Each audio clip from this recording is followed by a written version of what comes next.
is up, ladies and gents? It is your friendly neighborhood BJJ podcaster, Esparza, coming to you with another great installment of the Bullpen, a joint venture between Inside BJJ and the Grappling Hour. I hope you're having a good day. I know this is a little earlier than most of you are accustomed to seeing us. Now, some of you, I'm told, live in a place where early things happen.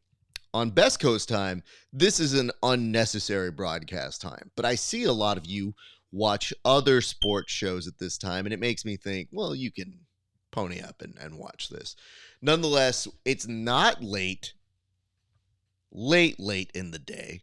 It's in that nice middle pocket over by our good friend Timothy J. Freeman. Tim, how is everything going on your side of the world?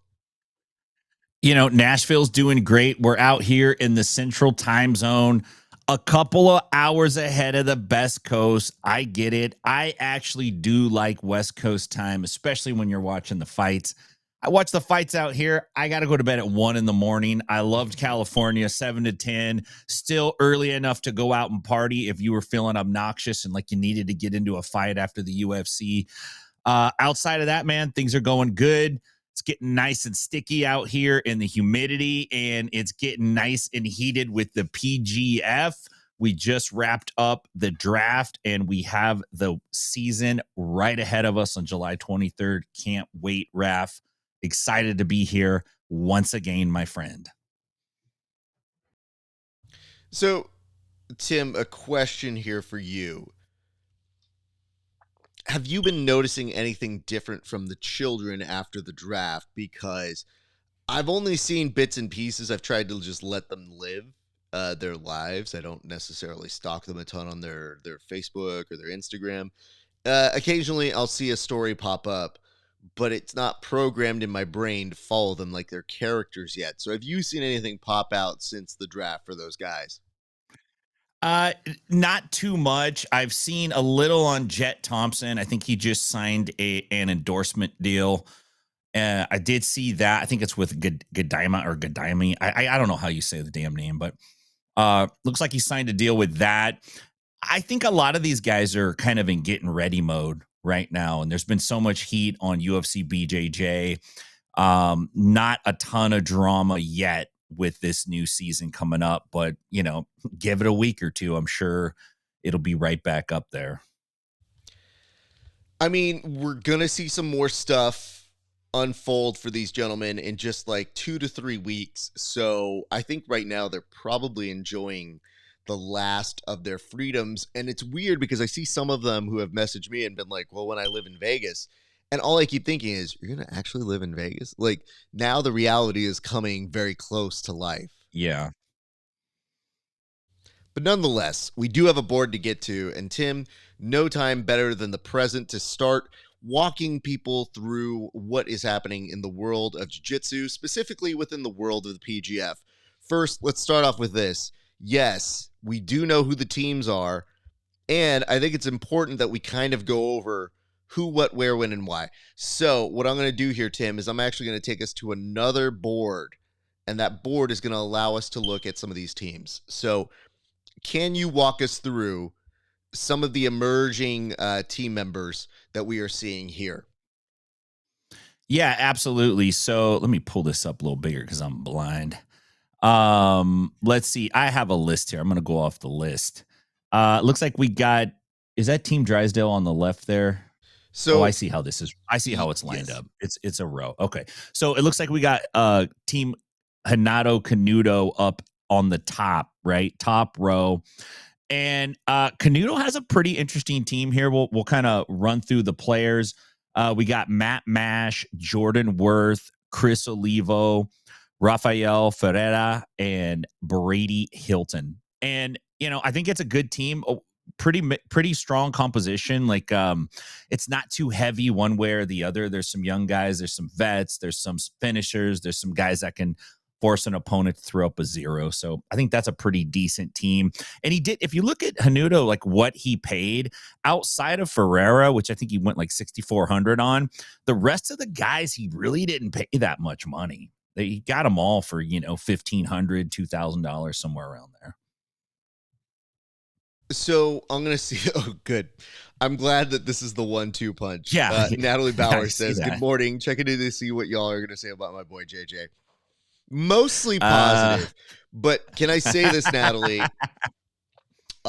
Your son is obsessed with challenging me to a hot dog eating contest. Now, I don't know where this comes from.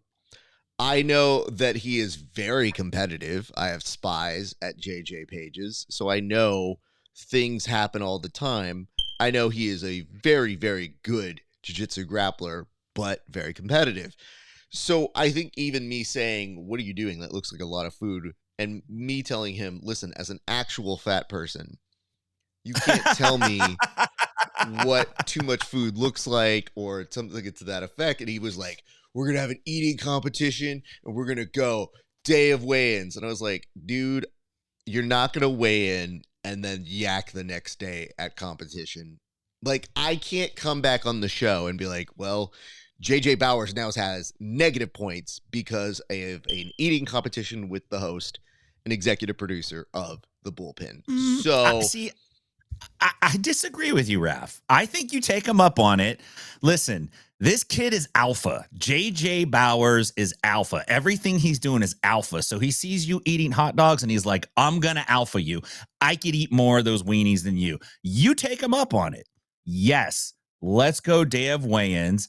And then you veteran alpha him back. And then when he has a bellyache the next day, and he's got to hit up Mama Natalie for some help. Good morning. Thank you for becoming a member. We do yes, appreciate it. we do. You can just sit there, arms crossed, and go, you got schooled by Papa Raff. So here's the thing, though.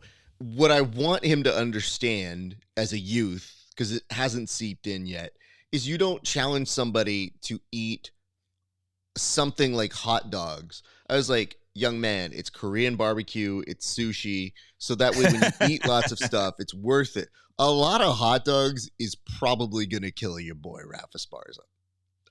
Yeah. I think that's a bad choice.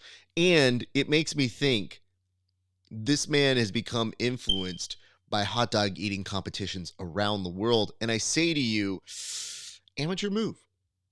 So that's all. But Natalie, we do have some jokes here today, and I do hope you're understanding of them. He has told me, and you'll see the interview, I think they're starting to pop up on my channel.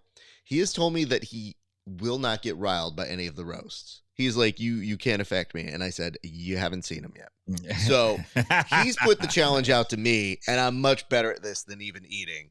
And if you've seen what I can eat, it's a testament to fattiness. What I can say though is, Tim, I've gone back and forth on these teams multiple times. I think when I say I think they evened out pretty well, I think every team has a big three. And I don't want to say who they are because I want the team members to wonder who those big three are. And as we get closer, maybe I'll mention one or two of those people who are part of the big three for every team.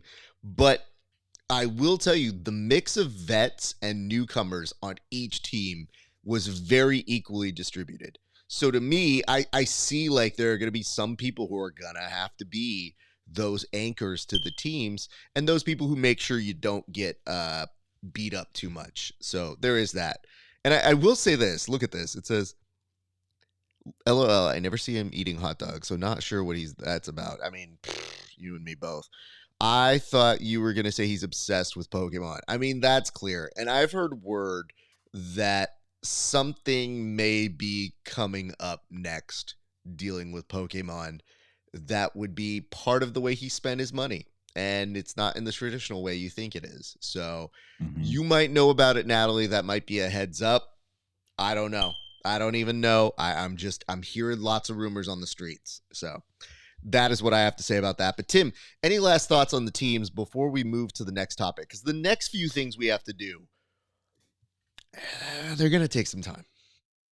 Yeah, I would just say this. I would say when you're looking at these teams, they are pretty well balanced, but if you look at them in the perspective of which teams really have the potential to have a strong top three, we're probably looking at Drysdale and Canuto.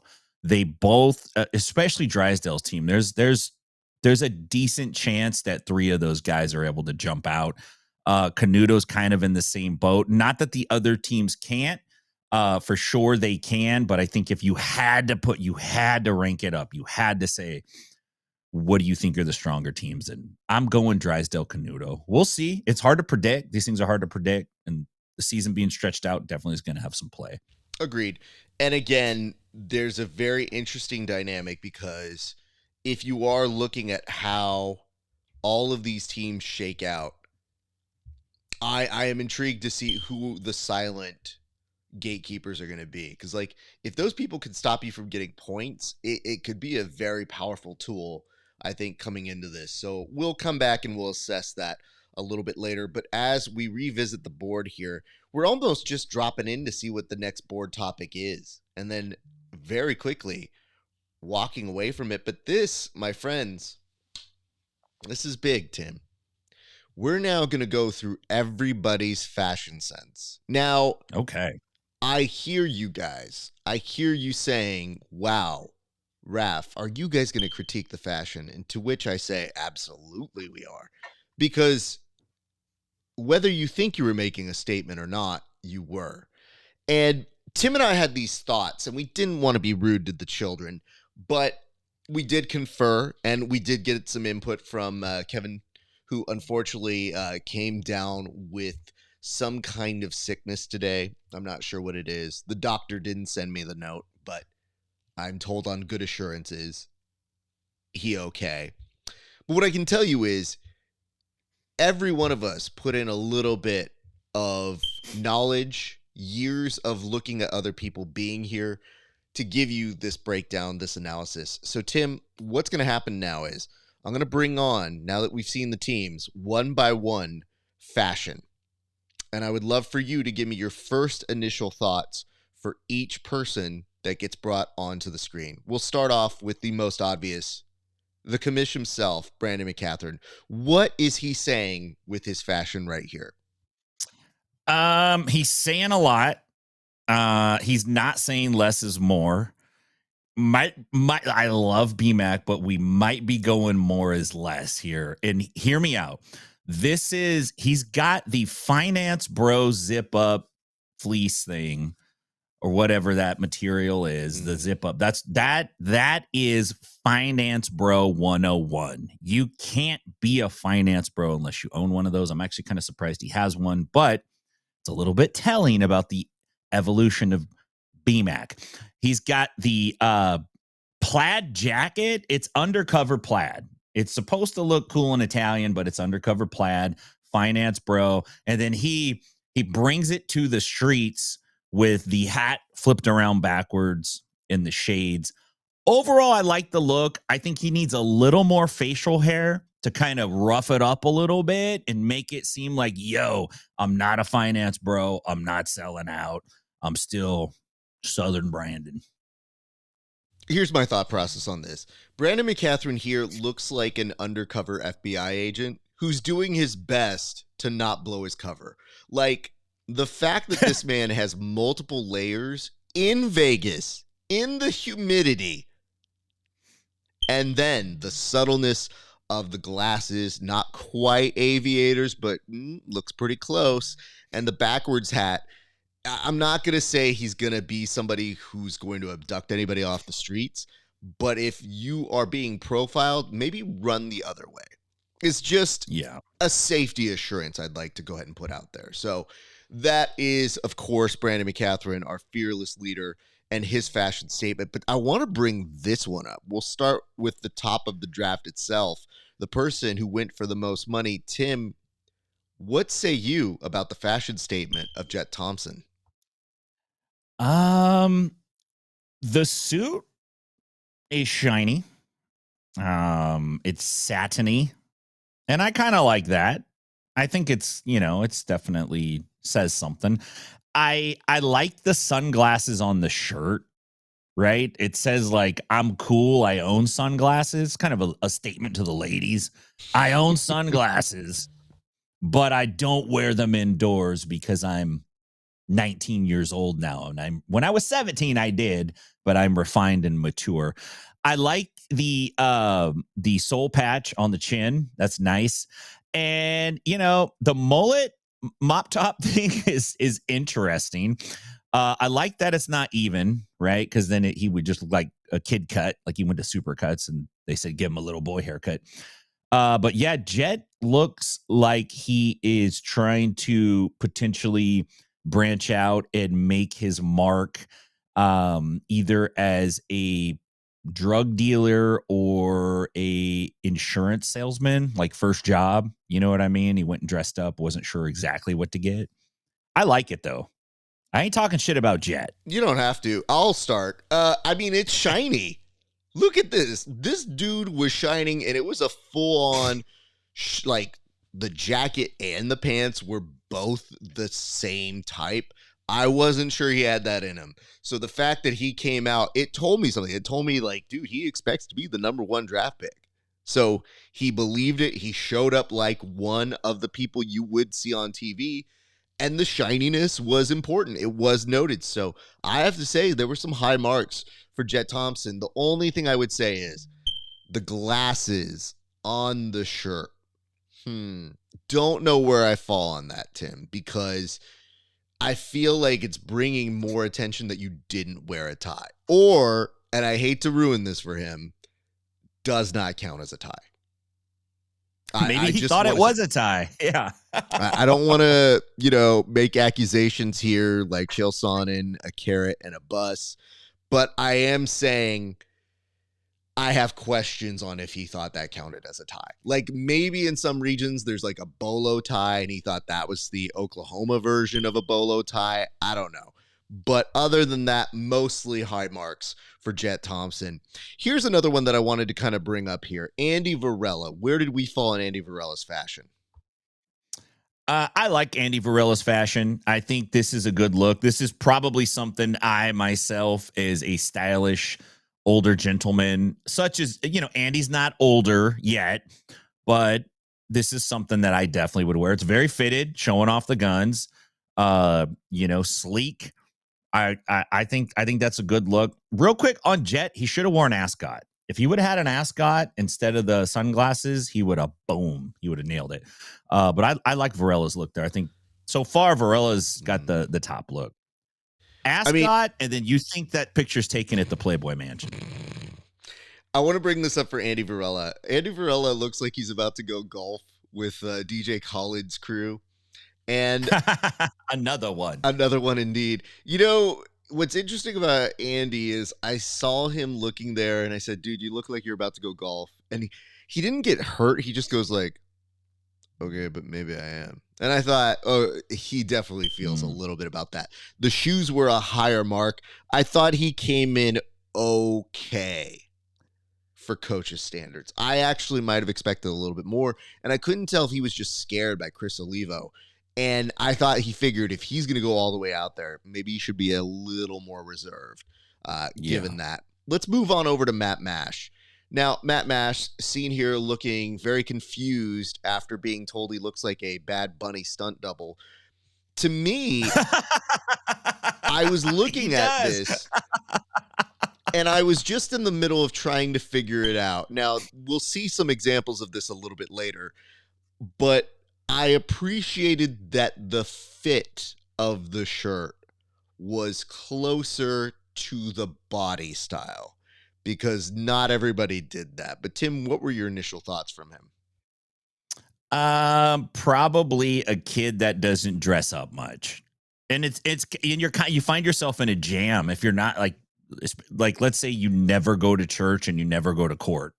Well, you probably don't dress up, right? And so you get this, PGF, we got to dress up. And you're like, oh, shit. And you have like one black pair of khakis you wore as a busboy over at Waldo's Chicken and Beer, and you borrow a white shirt from somebody or something that buttons up. That's kind of the look. I think the hair kind of like gives it this essence like, I don't give AF. So he pulls it off just fine. And he's Matt Mash. So he's got a dope name on top of it. He does. I thought... not bad. The caution I want to put here for just the white shirt option with no tie, no bling, is it does potentially run the risk of somebody asking for the check. So I just want to make sure our guys know that when you show up for the draft, you want to show up dressed to impress, dressed to the nines, or Yeah. you want to make sure that you're not giving off some kind of energy that just says, I'm here to take your order, sir. So that's all. Moving It's on. very very Olive Garden-esque. Brady Branscombe. I mean, listen, first of all, this looks like it's about to go on a milk carton somewhere. So I think it's a good place to start. But Tim, what was your initial reaction to this? My initial reaction is the kid from the Meet the Goldbergs is all grown up. Let's see. He's I love you guys. I love you all. I like the floral print. I'm down with that. I'll get down with that. I like the glasses. They're a little bit like kind of pushing it a little big, little Sally Jesse Raphael, like little mix in just a scotch, just a bit, not too much, just a little. I think it's a good look. It does look like maybe he got off the wrong plane and he was meaning to go to Honolulu and he got off in Las Vegas. But, he's in Vegas, he's on vacation, living it up, man. What I told him is there are Hawaiian shirts that are upscaled and there are Hawaiian shirts where you are going to go roast a luau pig. I think he fell more into the latter than the former, and he was actually sitting next to Math Guy, who, I don't want to say things to make people feel upset, but I felt Math Guy actually was more dressed appropriately with a Hawaiian shirt. So it's kind of weird. You can't get upstaged by your Math Guy who doesn't even math right. So please, Brady, just consider next time you do this, just put that into the thought process when you get ready. We're going to move now to Zach Schneider, here being told that he was actually on the least wanted list at his school. But for this particular case, I actually appreciate the choice. The only thing, and there's no way you could have known this, he does vaguely blend into the background. If you notice that, it looks like you took the background with like a little paintbrush on your color correction and then you put that on his shirt. So otherwise, I actually thought it gave a good pop. I was a little surprised by that from Zach Schneider. What were your initial thoughts, Tim? My initial thoughts are, is this PGF draft or am I watching a still shot from the show Cheaters? It kind of has that look, or People's Court, right? Like he's Doug Llewellyn's asking him right now, how do you feel about losing the case? And he's getting ready to unload. I brought the receipts. Yeah, it's unfortunate that he did blend in. It's a decent look. I do appreciate the colored shirt versus just the plain white shirt.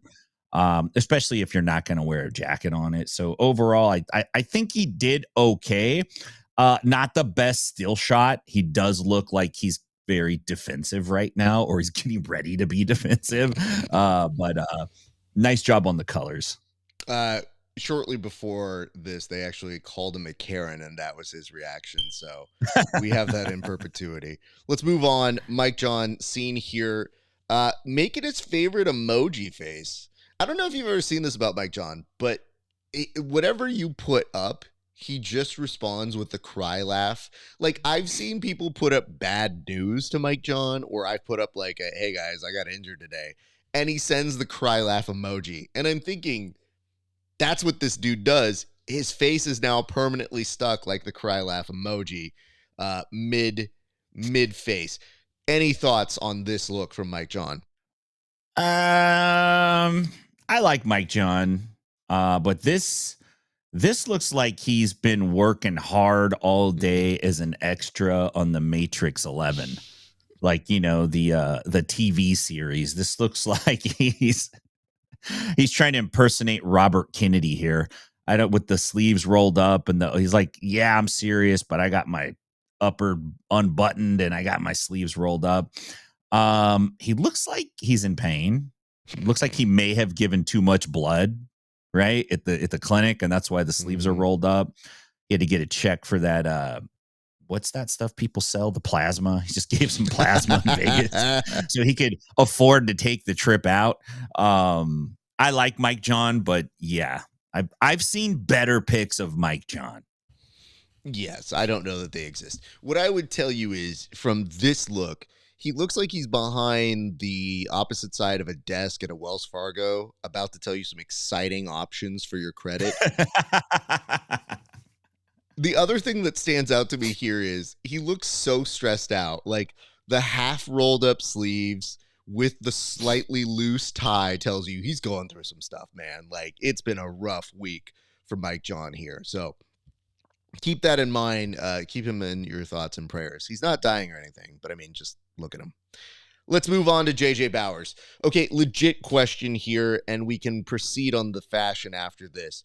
But Tim, do you know where the eyebrows end and the hair begins? Because I do not. It all blends in a way that has me slightly concerned. Is this eyebrow hair or hair brows? Where are we on this?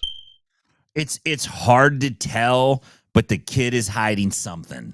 All right.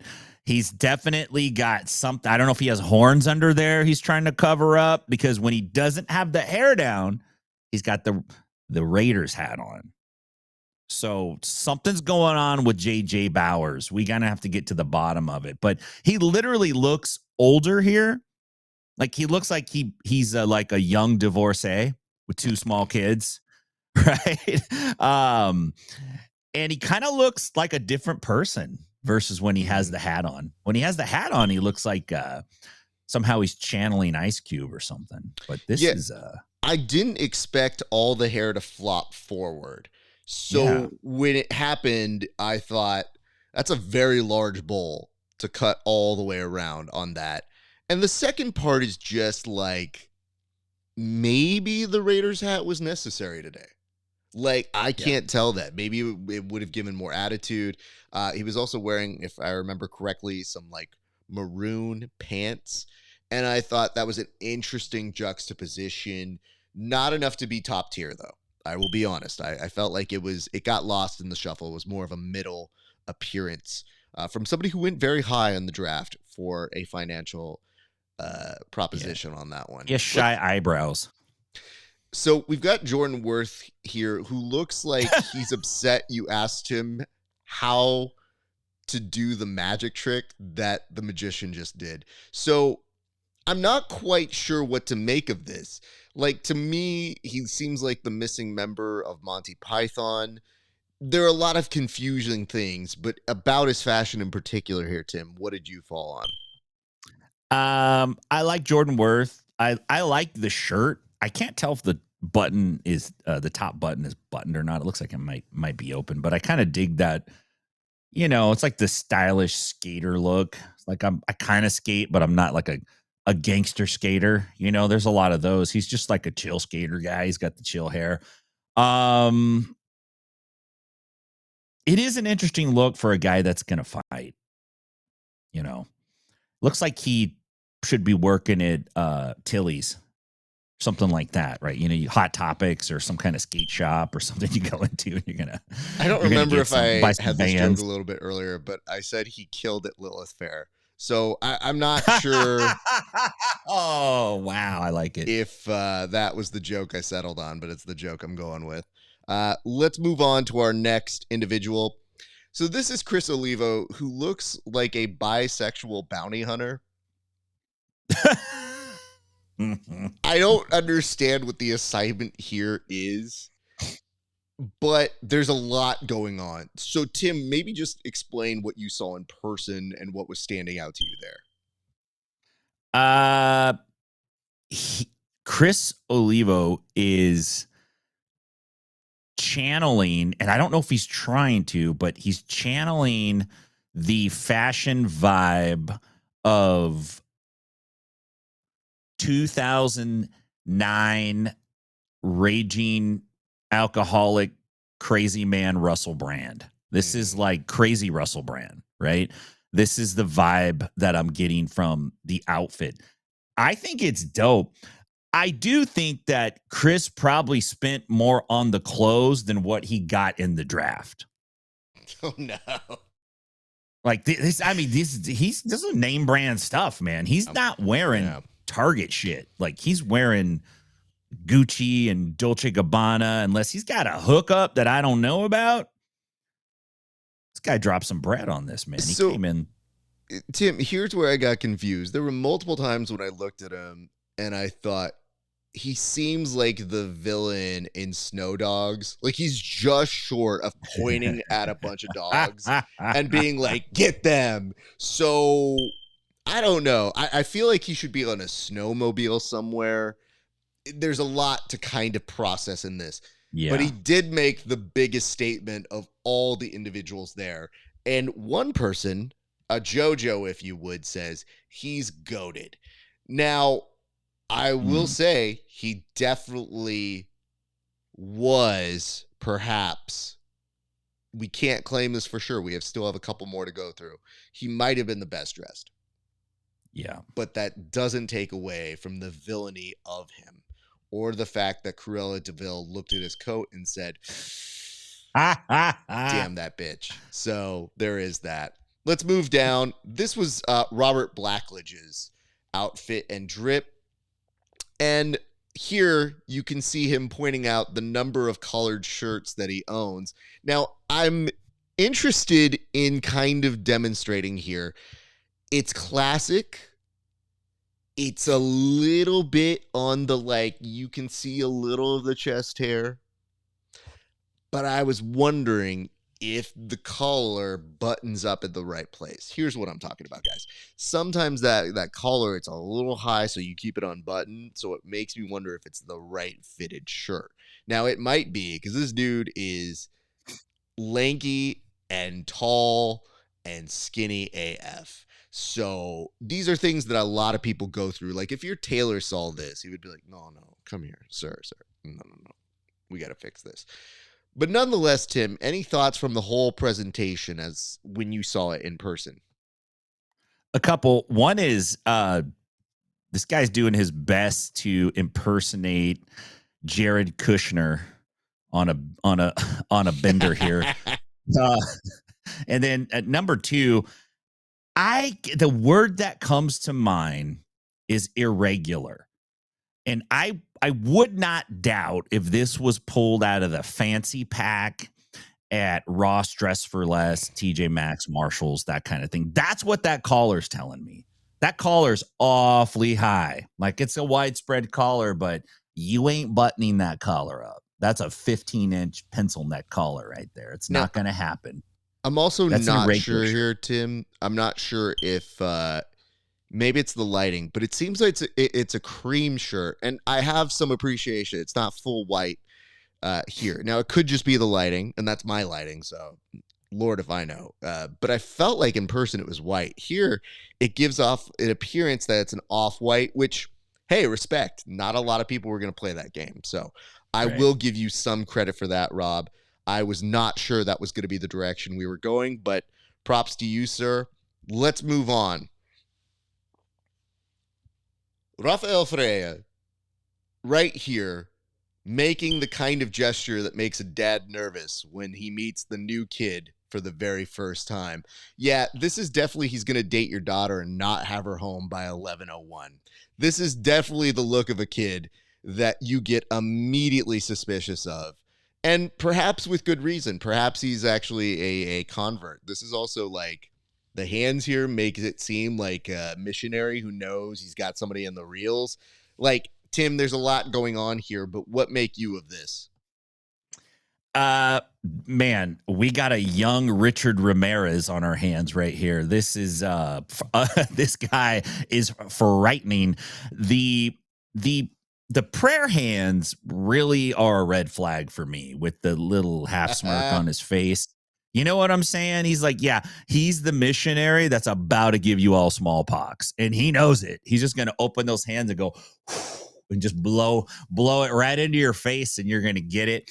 Had some interesting things to say too. So I think all in all combined, we got a real killer on our hands here with Rafael Ferreira. So, yeah, I mean, the only thing that would make this worse is if he was licking the lips. Like, this is already a bad look, Yeah. but that's the one that would really make you go, like, get out of my house, young man. No, I don't trust you. Let's go to Armin here. Now, Armin definitely poses with Andy, and he had a solo shot by himself that I thought was just great. But this is the most bro on vacation sort of photo you've ever seen.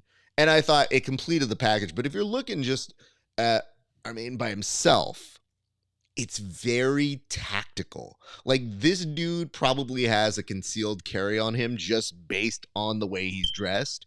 He also probably hangs out very discreetly on a flight, if you know what I'm saying, in the background, making sure everything is going to go according to plan. Like, this is definitely Melissa McCarthy coming up to him and saying, "Hey, are you an agent?" And him going, "No."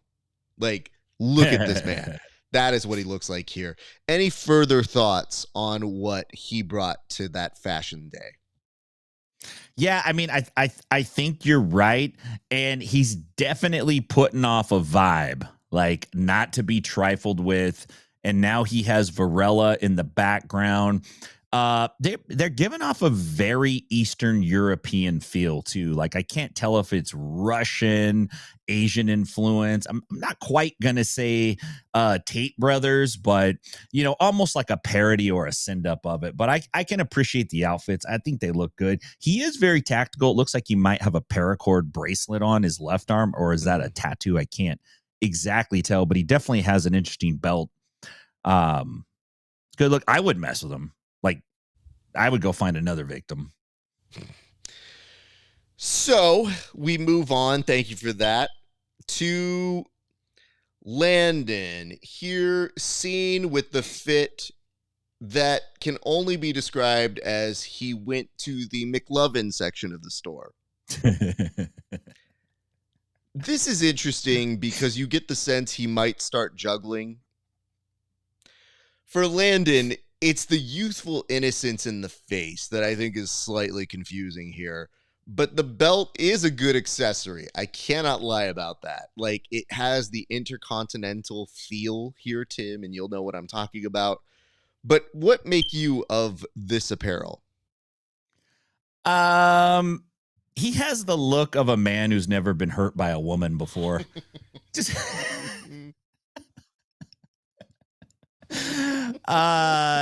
the peace sign with the intercontinental belt. It's not happening, man. There's too much going on. The bright smile, the bright face, the ill-fitted collar once again. Listen, looks like you might have hung the shirt up in the bathroom to get the wrinkles out. Sometimes you got to put a hot iron on that. Like sometimes you got to bite the bullet, plug it in, put the iron on it, press it out. But respect for showing up with the belt and carrying that shtick the whole way through. Ballsy move. Way to put a target on your back, right? And I mean, look, if he loses, does his title now transfer to the other guy? I mean, is he the what do they call it? The lineal belt holder? Is that what's going to happen? I would say so. I mean, I'm very entertained by this. And I also want to give a shout out to Egg, who on another version of the broadcast says, "Hey, it sounds like somebody needs to get their smoke alarm fixed." And I will tell you this. If you know one thing about me, you know that I am a prepared individual. At our residence, our landlord has been very lazy. And my poor dog has been terrified of this thing. And when they said they were going to send somebody, they were like, "Oh, yeah, we'll send somebody." And I go, "When?" And that happens to be potentially now. So if I rush off this broadcast, that is why. We were debating on whether I would still keep the cameras rolling and yell at the person for not being here earlier because I sent it on Sunday. And, we're in the middle of debating that. I do love this, though. And I'll bring this back up because it does beg a photo to go with it. And this comes from Natalie that says, "I'd hire Mike John. Banker look for real. Business banking, women in banking." So is the hashtag women in banking in That's for Mike regards to John. Mike John? Because I don't know Mm-hmm. that I would say hashtag women in banking for him. But you know what? You can tweet that one. I'm good with that. So anyway, Steven, we've answered this question. And I love that many of you are not concerned that I could potentially die. You're more concerned that it makes small, tiny noise that barely chirps in the back of your little broadcast here. So yes, I have done my best to mute that, and I've actually done a pretty good job, if I say so myself, because you have not heard it as many times as it's gone off. But yes, we will now go on over to our next leading candidate here, who CJ Murdoch, dressed here like a checkered flag at the finish line for a virgin race. I have to tell you, when I saw this fit, I didn't know what to make of it. I know you nerds love this thing. And the thing is that CJ is one of the elder statesmen of this group. So this is a choice that is a mix of youthful energy and one that says, I too have seen anime. How did it play like in person for you, Tim? It played like Uncle Rico and Johnny Depp playing Hunter Thompson mashed up together. I mean, this is what it looks like to me. They had a love child, and CJ Murdoch was the result here. The yellow taxi cab shirt is kind of cool. Like, I kind of dig it. With the I don't know if that's like Ben 10. Is this Pokemon? Is it Naruto? Is it, I don't know. I go Voltron, and I go Transformers, and then after that I'm lost, dude. So I don't know what anime this is. I do like the indecisiveness with the haircut. It's almost like he changed his mind twice during the same haircut. And the hairstylist just said, like, that's fine. We'll just leave the beginning just how it is, and we'll just do something different over see, here. I had a different take on that. I think this was a person, the barber, was starting the haircut, and maybe after 5 minutes, he goes, no, that's good, and walked out. Yeah, something. Let's move on. Anthony Gojani, listen, this is a wonderful example of somebody who is about to terrorize Sharon Tate. Like, this is somebody who is welcoming you to their cult and says it's all going to be great. It's all groovy, baby. Like, you will see 9 Netflix documentaries about him in the next 20 years. But for you, Tim, what stood out to you about his fashion sense that day? Not a lot. I will say that. Not a lot. And he does give off that vibe like the first person you meet when you go to the cult meeting for the first time. He's like the first guy that kind of says, like, hi. You see him at the hors d'oeuvre area where you're getting some snacks before you learn how to cult up. And he's kind of talking to you. I've been in the cult for 13 years, brother. I don't know. Maybe his nickname should be Tex. He's definitely an interesting character. And he kind of like, I recognize a troll when I see a troll. Like, there's just troll aura that comes out of them, and fellow trolls go, oh, I ain't feeding that guy. Right. I might support his trolling if it sounds interesting, but I'm definitely going to pay attention to him. You could look at the look on his face. He's mid troll right now. Definite troll material. I agree with you. We are now going to move on to our next photo here with Christos Papadelos. Here, you know, in this particular photo, it looks like the police sketch version of Ricky Martin. So here's what I feel is the wrong choice. I feel like this is the guy who's going to make his way onto the dance floor of a wedding that you probably shouldn't let have the floor. This is a guy who's probably mid-sentence about to convince you as to why you need to invest in the best pyramid scheme you've ever heard. Like, this is the dude after high school who's like, hey, man, you want to come take a ride? Oh, it's just a meeting. It's all good. Yes, I know it's in the shape of a triangle, but like... Any thoughts here, Tim? Yeah, this is a guy that looks like he gets way too sensual on the dance floor when he's dancing. This is a guy that looks like, look, do all these guys work as waiters at the same restaurant? And is Mike John their manager? Is that why he's so burned out and tired? Because they all got the same damn outfit on so far, man. This is, I'm going to tell you what this is right here. I really like Christos, so take this with a grain of salt. This is where Stephen Eakin fucked up and let him take the microphone. You can see that he's holding the mic. Fact. The hands are up, and he's like, I ain't even done. I ain't even got started yet. Don't clap yet, because I got plenty more to say. But I like Christos. I thought he looked pretty good. I mean, his clothes were fitted. They were put together well. He definitely came in with an agenda. So I got to give him credit for that. But the white shirt, unbuttoned, sleeves rolled up like all the other dudes. I mean, you just blend in. I don't know. Did like El Torito close down? They lay a bunch of people off, and this is definitely him announcing, "Hey, my shift is over.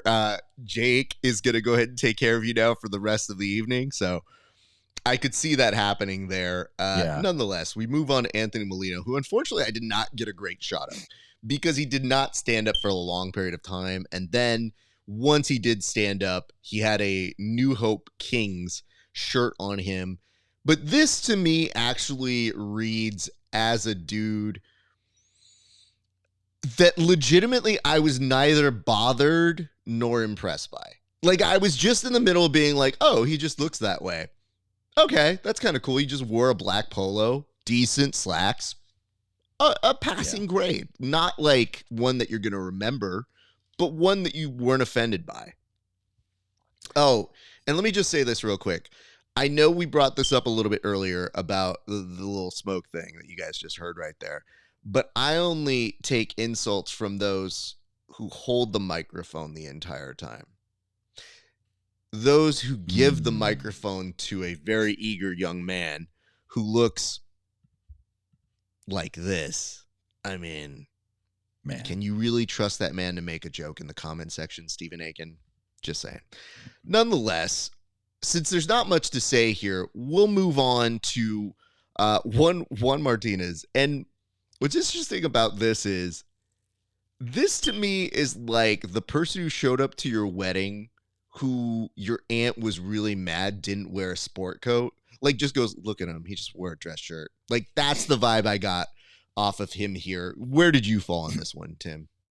Yeah, was he rocking jeans? I can't remember, but I picture him with like some jeans on. He looks like to me when like Stella's relatives who work out on the ranch dress up to go somewhere. They're like, they put on their nice blue shirt, jeans, their better boots, and a nice belt buckle. And they're like, I'm dressed. They bring the full Budweiser beer bottles, right? Not the cans. The cans is for like when you're working. The bottles are for like special events. That's the vibe I get from him. But he also is like pretty chill, dude. Yeah. A little Ari Shafir-ish going on right here in this photo. Sure. But he seems like a pretty nice guy, and he went for 1.5K. Hell of a deal. So for sure. Nice job there. Let's point this out though, Tim. He definitely from this look pre-gamed outside. Like without fail. You know that's exactly what happened here. I wanted to throw you a slight curveball. What are we feeling here with Travis Thomas? Dude, this picture right here looks like they just picked him to be the regional lead of the Church of Scientology out in Jupiter, Florida or something. Like definitely got that vibe going. But Travis looked good, man. He had a nice suit on, very professional. And I just thought, man, this guy's up to something. I don't trust a man who changes his clothes 3 times in 5 hours. Got to watch out for that guy. It looks like we elected a jiu-jitsu Joel Osteen, and he's it. Yeah. Your arm bars are good. Give me some more money. This is one that was slightly controversial because he tried coming at me and I had to tell him, no, sir. You look like the Joker going to open mic night. You cannot say a word about my Pumas, sir. Where did you fall on Brady Hilton's gear? Whew, man.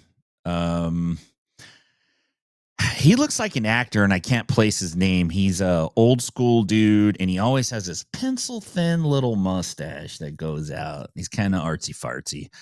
Um, Interesting look. It looks like that era of time in the 70s when fashion was transitioning, but not everybody made the jump yet. And so they're like, well, let's just tone it down a little, but it wasn't quite yet the 80s. This is like Three's Company, the first season. You know what I mean? It's like kind of got that vibe of fashion to it. Like, this is a dude you would expect to see at the Regal Beagle.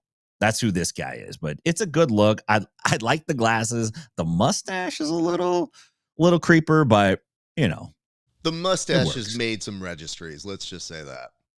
Yeah. What I can say about this outfit is he looks like a David Niven understudy. So it kind of speaks in that 70s language. And for sure, he was a guest star on Three's Company.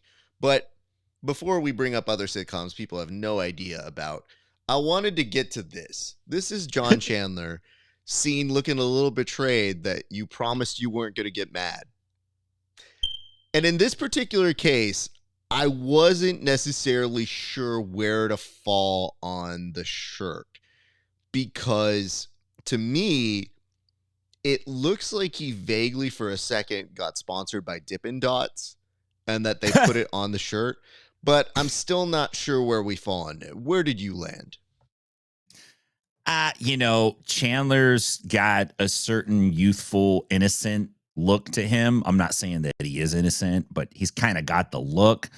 Especially in this picture, it's captured pretty well. Pretty nice dude. Kind of hard to talk down to or talk bad about. The shirt's okay. It's a little bit in the same vibe as the Jordan Worth shirt. It's like they got to deal at Jack Surfboards or something like that, and they're rocking their Billabong dress wear right now. That's kind of where that feels, but short sleeve button. At least it's a button up. Fair. All right, and then I would rather have him forego rolling up the sleeves and just have short sleeves. Agreed. I think it's a more true to character thing here.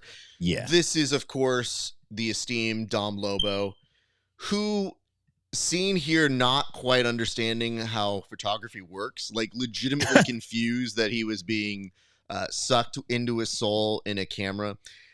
Yeah. Listen, I have to say this. Dom Lobo looks like the most promising PGA prospect there is right now. Like, just looking at this dude is going to win Masters this year. 100%. He is the next heir to Tiger Woods in this apparel, in my opinion. Yeah. He looked like he wasn't sure what was going on the whole day. He had this look on his face. From the time he walked up to the rope, Steven and I were working the door downstairs initially, and he came up and he had the same look on his face. When they called him up for the draft, he had the same look on his face. When all the switcheroos went around, he had the same look on his face. When Alex Windling interviewed him, he's got the same look on his face. But I would say, I think this guy is going to come in hot. I think he's salty, and I think he's got something to prove. I would agree. I'm going to move to this last one, and I want your honest take on this one, Tim. Oh, this guy's a chump. This is a guy that wears a hat to cover the egghead dome. Sorry, egg, but listen, I know you're egghead, but I have the real egghead. I'm almost rivaled TJ DeSantis, but not quite. He's got me beat. And then the gold chain, it's like, listen, I was in a production, a local play for training day. I was going to play Denzel Washington's character. I still had the wardrobe left over. That's the look. I might show up with a leather jacket next time. Leather jacket, black turtleneck, gold chains. Woo. Hot, dude. Tim, hot. It looks like you need 12 of those chains to make one chain. Like, the way I see this one little baby chain, because what happens is you look like Batista as a grandpa, looking back at Yeah. his old footage. And what ends up happening to me is I'm like, well, I'm standing right next to this dude on the broadcast, so I don't know what to do. But you got like a little tiny chain, and I'm like having to squint my eyes. Like, if I didn't have my glasses on, I wouldn't know you had a chain on. But instead, I had to do this, and I was like, oh, I'm so sorry. Son, come here. Let me see if that's a chain. Is that a chain? Oh, it is a chain. Oh, I thought that was some floss. I was going to use that real quick. Nonetheless, I'm not sure where I fall on us having chains. And we discussed this very openly. And you were so excited to bring a chain. And then when you did, I was like, I don't know, man. I don't know what we're going to do about this. Listen, I got a thicker one on layaway at Don Roberto Jewelers. It's a Cuban. It's very, very tasteful. It's going to look really nice. The other thing is, I looked at a picture of myself and I told my wife, I look like a reformed gang member who's now a youth pastor, but trying to still kind of like victory outreach style, like still reaching into the hood. You're definitely a at-risk counselor here. I do see that for you. Let me go ahead. The drug counselor who uses. Sorry. Let me go back to the board here. We're going to rapid fire through some of these because we do still have some work to do. But yes, we're going to now go to money. Tim, do you have on your possession who got the most money off of this?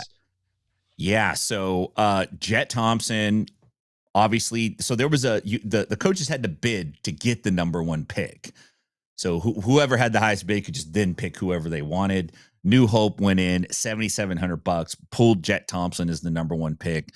The number two in terms of money was JJ Bowers, and he went for $6,600. And I thought Bowers would go for a decent amount. I wasn't expecting him to come in at number two.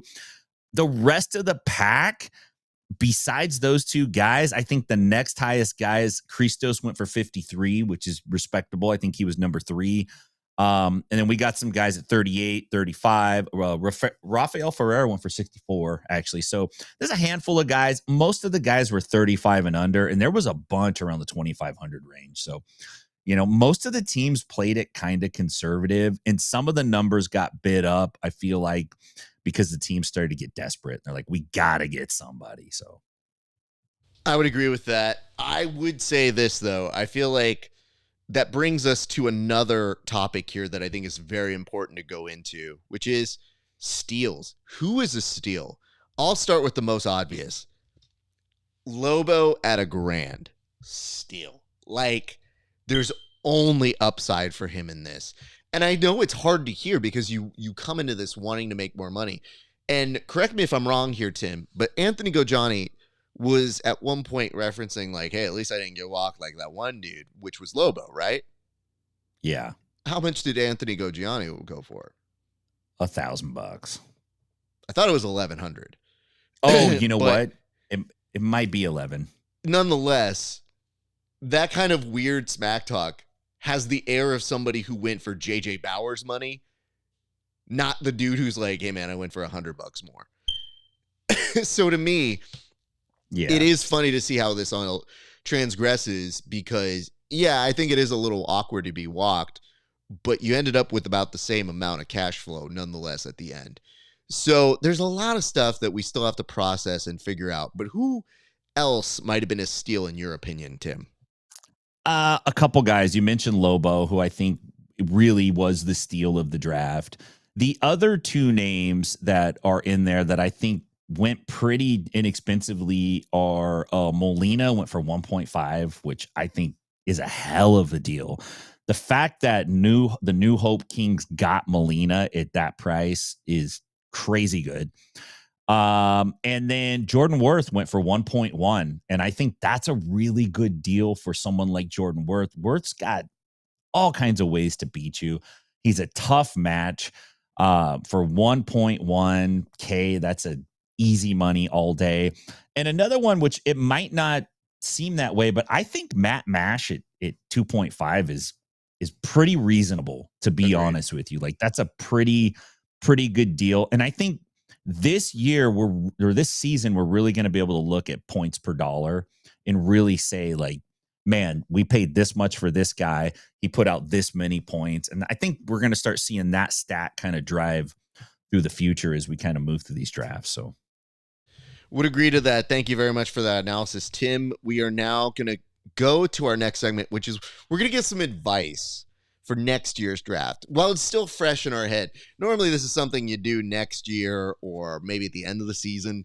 The real issue you fall into is we're going to have so much more news by then. I figured, why don't we just get ahead of next year and start giving advice for the 2026 PGF draft. Your thoughts, Tim? My advice, especially to the coaches, would be, you can't really set your sights on specific guys. The coaches that seem to do the best are the ones that kind of group the guys together. We need one guy from this group. We need one name from these few names, and we need one guy from these few names. And I think if you play it that way, you have a better chance at kind of filling the spots that you need on your team. The other thing is, the coaches really, really need to do a better job of tracking what they're spending and what the other teams are spending. That's low-hanging fruit. That's easy to do. On top of it, psychological warfare. And we saw Mika come out and kind of pull that off a little bit when he tried to make a play I think it was for Juan Martinez. I like that gamesmanship. I would say start seeding the room with rumors right out of the gate. Don't let anybody exactly know what you're going through, what you're going for, because then it's harder to bid you up. It's harder to thwart you with what you're doing. And I think it gives you an advantage. So put some thought into it, show up, multiple scenarios, and game those other dudes. Jiu-Jitsu guys aren't that smart. They're pretty easy to game. If you come in with some manipulation tactics, I think you'll fare pretty well. Thank you for that, Tim. Here's my advice. If you're going to make a speech, try making one speech, not three. You may have noticed Christos had a prepared statement that he wanted to say. And it wasn't bad. He actually got applause at one point. And that applause break should have been the end of it. It just seemed like it was a mishmash of ideas that somehow were part bid on me, part history of the sport, and I think it ended on a fact that he knew the rule set the best, and here's why. I feel like you're more effective if you just pick one of those. Now, it's not to say he didn't go for money. He did, but I think that's based more on talent and his group of people that he belongs to where he trains. So if you're just judging based on the rhetoric itself, I just thought, here's a dude who wanted to emulate CM Punk's pipe bomb, and instead it was just a bomb that exploded. And for me, I wanted to get behind it. Now, granted, we were on a little bit of a time crunch, but it's how do you use your time? How is your effective time being used? And I just thought in that particular case, just go down and look at the organization of the structure that he had. It's a little bit of A, subpoint B, subpoint Z, and maybe a point 2, maybe a point 3. Very unclear. So for you, young man, I would say maybe put it on a note card first. Like, figure out what logically goes next with each other. And then maybe it'll come together. But Christos, passion was there. Execution, so-so. Organization needs work. Big needs work. That's my advice for next year. So that if you guys come through, if you're not a talker, have your 1 to 2 sentence ready to go. If you are a talker, get the shit under control. Because after a certain amount of time, I might start booing next year. That's all. Let's move on to the next thing, which is this, Tim. We're going to go out and find a little bit of some information from Andy Varella's mathematician. We actually have an exclusive interview with him. We conducted this shortly after the events unfolded. So why don't we go to that footage to hear more from the man who didn't know how to math, but was an advisor nonetheless to Andy Varela. We had for Team Varela, just some basic formulas, just to, make sure I understand what a right angle is, just making sure it has some bullet points. I actually had to write this down in the middle of the draft because Hanato was being a terrorist. He was just bidding against us just for the sake of bidding on a spite. But then I was going to do some portraits of the athletes. I got JJ right there. We got Brady Branscombe. It's like super identical. We got Travis in his suit. That's actually really good. That actually looks pretty good. Right? Really I got his ears right too. Yeah. Yeah. But then we went to the actual team lineup. And, I see a lot of crossouts here, sir. Yeah, a lot of crossouts. There was a little bit of like an audible in between the draft. They were trying to do a refinance of JJ so that they could buy, I think, Lobo or something. But then BMAC got involved. Everybody got involved. They were doing refinancing. How do you feel about that? I thought it was kind of fucked up because then people were spending money on high-level athletes that they wanted to have to secure, which is kind of weird. You spend a lot of money on a guy, then they refinance him. They kind of just changed the name of the game. So they went back on that, undid it. BMAC made an executive decision, and so this is the final draft for everybody. Where did it go wrong for you, sir? Where did it go wrong for? Okay, so I got blamed for a mathematical error, but it was Hanato bidding more money than he had because Hanato wasn't keeping track of his money. So they were like, "Oh, who's fucking overbidding?" But you would have known that if you were paying attention to everybody, right? No, but okay. So what happened was I accounted for Hanato's budget, but he went over it, and then so they were blaming me. But it all worked out. Hanato actually did get a really good team. So I think everybody's pretty happy with their teams right now. We're gonna see. This is gonna be some good matchups. Very excited to see how this goes down. Beautiful. Thank you very much for your time. Tim, what, if anything, did we learn from that very revealing conversation with Andy Varela's mathematician? For some people, math is a concrete thing where you can go like, I got these numbers and then I put these numbers and then I get these numbers. For other people, math is like a suggestion. I like that he said he had some formulas written down, and then you look at the formula and you're like, that's not a formula I've seen before. What kind of language is this? And then he proceeds to show you his sketches, very 7-year-old-ish range of artwork capabilities, which, that's fine. He's documenting, he's taking notes, and he's paying him for it. Listen, calculators work pretty good. I mean, that technology's been around for a while. It's pretty trusted. You probably don't have to write it all down by hand. And there's another thing called a spreadsheet. You could probably ask. Don't do that to them. There's no way they know how to use a spreadsheet. Like, if you gave Andy Varela, Brady, and the mathematician a spreadsheet, you might have broken them.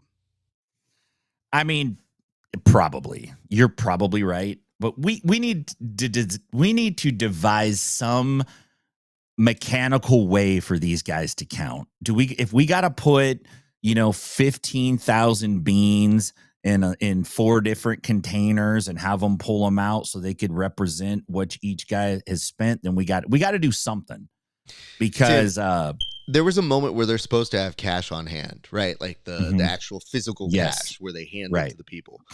And I still think they would be asking this many in the middle of the draft. You're probably right. So I'm concerned from a number of different angles. Having said that, here's my note. Mathematician guy, still pretty good at jiu-jitsu though.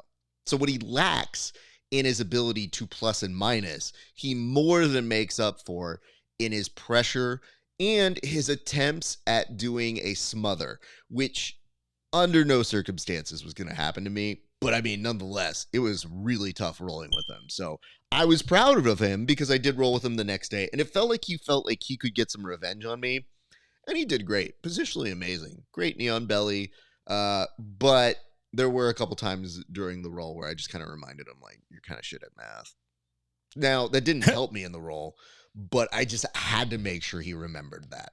So it was a minor win, one might say, but one with a lot of upside here. This is a little thing as we move on to the board, Tim, that I wanted to spend a time, and we're going to rocket through this one. But it was really important to notice one person was the most charismatic person, and it wasn't a player. It was the coach himself. I want you to look through these photos and tell me the first thing that jumps to mind when you see every one of these incredibly expressive emotes from one Hanato Canuto. So let's change back to the photo board, and one by one, Tim, rapid fire me as you see them slide in. Oh, geez. Sleepy time. Too much chamomile. Facts. Sliding into number 2. You going to eat those ribs? What's happening here, Tim? This is a very smug Canuto. This is, he got something over at Andy Varela. He's feeling pretty proud of himself. So No, I that's think what this I is took away him. from This is him looking over at somebody's plate of food, going, it. We'd go to our third. "Oh man, Raquel just called him on the phone and told him he made a dumb move in the draft, and now he's feeling bad about it." This is daydreaming Canuto to me. This is the one that like dreams of being a painter out in some foreign land and is like, if only I was so good at painting, but I'm not. So that to me is what screamed out here. We go to our next one. What's going on here, Tim? Ooh, this is like him at the Academy Awards. He's hoping that his name, they just announced him as a nominee, and he's looking up, but they called up Varela. It's that moment where it just registered in his brain that they said Varela, not Canuto. And he's trying to like not be sad, but he's sad. Clearly is sad here. Moving on. Oh, this is sexy time. This is sexy Canuto. This is bad boy Canuto. Like relaxed, I'm just chilling. Wow. I was not expecting that one on that. I think that was the one that basically has a secret he wants to tell you, but doesn't know if it's the right time. Yeah, I could see that. The next one is this. This is Uber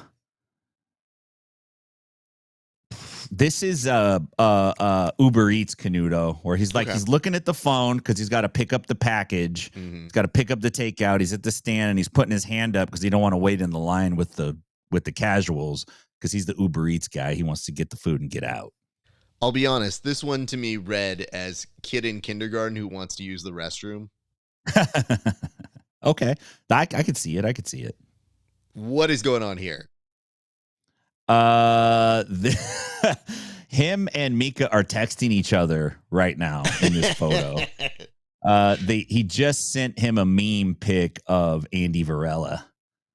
Amazing. This is a guy who's just figured out there's a front side to the camera on his phone and is having a lot of fun with it. All right. This is also a concerning one. So they went from being friendly to now this. Yeah, this is the first pick was the Varela meme, and that was funny. The second pick was the Canuto meme, not funny, hurtful. Can I point this out? Like, Mika 100% knows Canuto's passcode to his bank now. Like, this is a dude who's not even trying to hide what's going on. Mika literally is looking at his pick, like, is literally looking at his bankroll and goes, yeah, I know what you have. Okay, good to know. Yeah, you're right. He's totally peeping. He's getting his ATM PIN number right now. What is happening here? Look at this. You know what I have to say? Most photogenic goes to Canuto. Yeah. This is an ad for cauliflower ear renewal. You should have seen his ear before this. I know it looks bad now.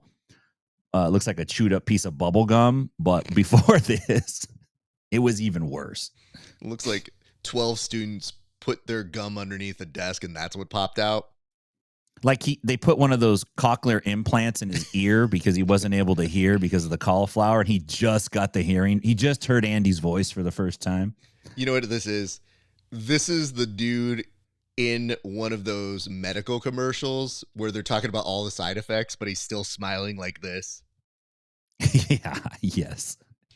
He just got on the new drug. We go to these last couple ones, which, by the way, this is one of my favorites. This is I need to evacuate. I honestly thought the first time I saw this one, this was him doing his best Bobby De Niro impression. Like, you sure about that? Oh, yeah, I could see it. Yeah. You sure about that? I heard things. So that is what I read on that one. Couple more here for Canutes.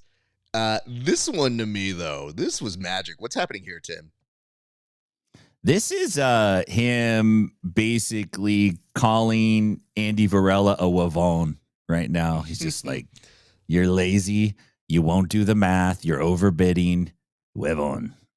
I want to say this. If these two gentlemen are living in Vegas in 50 years, this is the buddy cop thing I want to see. Like this is the buddy Last Vegas movie where two old guys get together and bicker when they go to the soup station. Like this is the movie I want to see. So I just want to make sure we get that book down in the future.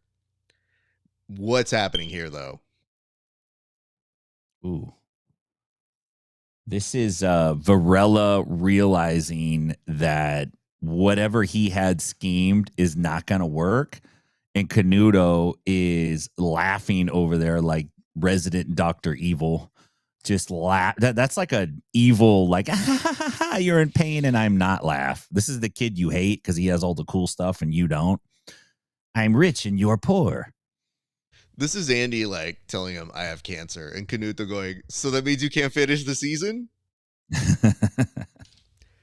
And the last one of Canuto here. What's happening in this one? I mean, it's similar to the first one, if you're being honest, though, Tim. Yeah, this is Canuto looking like he smelled something foul. This to me is Canuto being like, I think that pick was dumb, but whatever. If you say it's cool, it's cool. And Tim, that's going to conclude that. We have one section left to get through here on this board before we call it here.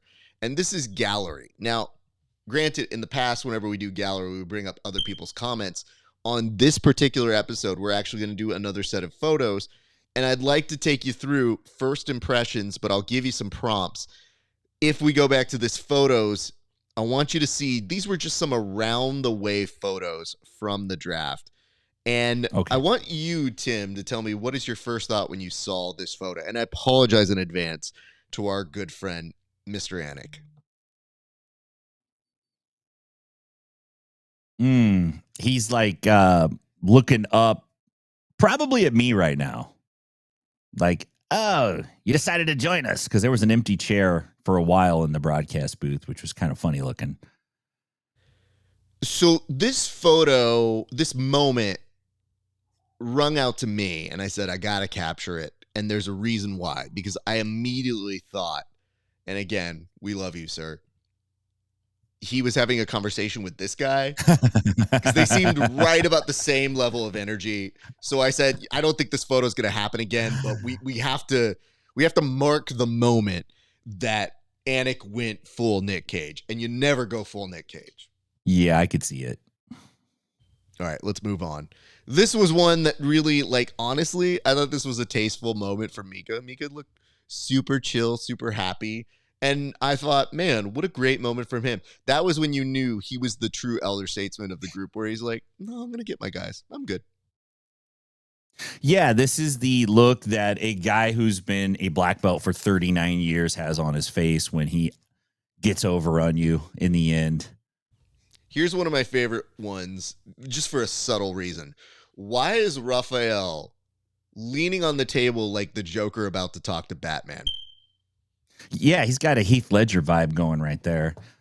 This guy gives off, even in photos, man, this guy gives off a lot of energy. A lot of energy. That I would not want my daughter bringing this guy home. We'll go through these last couple ones. This is Varela. I don't have a daughter, so don't get mad. Fair, exactly. What's happening here with Varela? This is Varela being like, this is like him remembering, like, fuck, I gotta go fight fucking Tackett later on today. That's a very accurate statement. And he just wants to chill. Everyone's going to get Brazilian barbecue, but him. This is one of my favorite behind the scenes moments. What's happening here, Tim? This is like those classic videos of the guy at the beach with his wife, and his wife catches him like filming another lady at the beach, and then he like looks at his wife and he's holding the camera and he's like, "Oh shit, I'm about to die." You might be wondering, what was that face in reference to? Well, it was this. And this is Christos 9 beers deep getting into Always and Forever, his rendition. It killed me. Like, this is a dude who probably should have gone to karaoke that night. And last two, what's happening here, sir? This is Brandon McCaffrin well pleased and laughing when he overturns the trade that he approved 12 minutes earlier. Talk about photos you can hear. You can hear the laugh. Like that Brandon and Catherine laugh is coming through real strong here. And finally, what is this? This is B Matt giving the thumbs up. I don't know if this is the thumbs up. Usually the defiant look, it's not that finger that you put up. He might be saying sit and spin. Like that, it could be that. It could be that. Or it could be good job. Or it could be like defiant hitchhiker. Like somebody's going to pick me up and give me a ride because I'm going to Tonka City. I thought two things on this. The first is he looks like the kid with attitude in the 90s, like in an action film. And the second part that took me to, this is him, Terminator 2 dying. Yeah. This is Steven Dorff on a really bad day. This is spectacular. Well, Tim, that has concluded our work here on the board. I will take us back to it, but let the people know where they can find us, sir, and what is coming up next for Inside the BJJ. You could find us on the Bullpen always. We will be back on Friday with another installment of this great program. And listen up, if you like this show, tell somebody that you like it. Subscribe, leave a comment, put the word out. You love jiu-jitsu, you love all this stuff.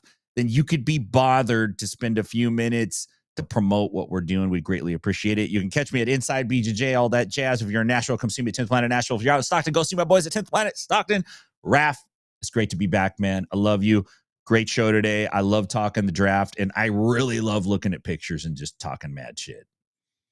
Likewise. And I love the fact that right now, Egg is in the comment section on one of the broadcasts, raising ire and saying, like, Canuto didn't actually go over his budget. I want to make it very clear. He didn't. And it's like, yeah. Do you ever fear, Egg, that you will be replaced by AI? Because I feel like you're the closest of us to getting replaced by AI. Like in real time, when you teach AI to say, correct me when something's wrong, that's the Egg position. So I'm just saying, like, bro, let's not talk about Mexicans getting replaced here as cheap labor. I think it's Egg first. Tim, I'm going to let you get on out of here, but thank you very much for your work today, sir. And ladies and gents, that is going to do it for us here at the Bullpen. Now, listen, I have a little thing that's been chirping. You've heard it a few times. I want to make this nice and quick so you don't hear it 20 times. First things first. First things first. If you guys like the show, like, comment, and subscribe. Find us wherever you can. You can find me at patreon.com/grappling hour. We got interviews going up all the time. We got some local talent that I'm very excited to bring to your attention. So go check that out. You see my interviews 30 days before anybody else. And that is only if you are a Patreon member. It means a lot to me. You can also check us out at Inside BJJ for Tim and the Grappling Hour for me. Would love it if you go there, like, comment, and subscribe. Like, comment, and subscribe. That really does make a huge difference for us that way. Last couple reminders, you can head to rafaesparza.com/merch. Get yourself a Grappling Hour t-shirt or a hoodie. Lots of merch there. It goes directly back into the show. And last but not least, if you want to continue the conversations we have here, check us out on the Discord at Grappling Hour. All right, friends, that's going to do it for us today on the Bullpen. Love and appreciate you guys. I hope you enjoyed the little fun we had here on a very special episode of the Bullpen. I think we had some good laughs, and hopefully these guys aren't too hurt. They said they wouldn't get hurt. Remember that. Remember that. They said they would not get offended. So just reminding you guys. All right, I'm going to get this thing fixed. This motherfucker better show up right now. I'm tired of it. It's been a great day for grappling, you guys. We'll see you back on the mats.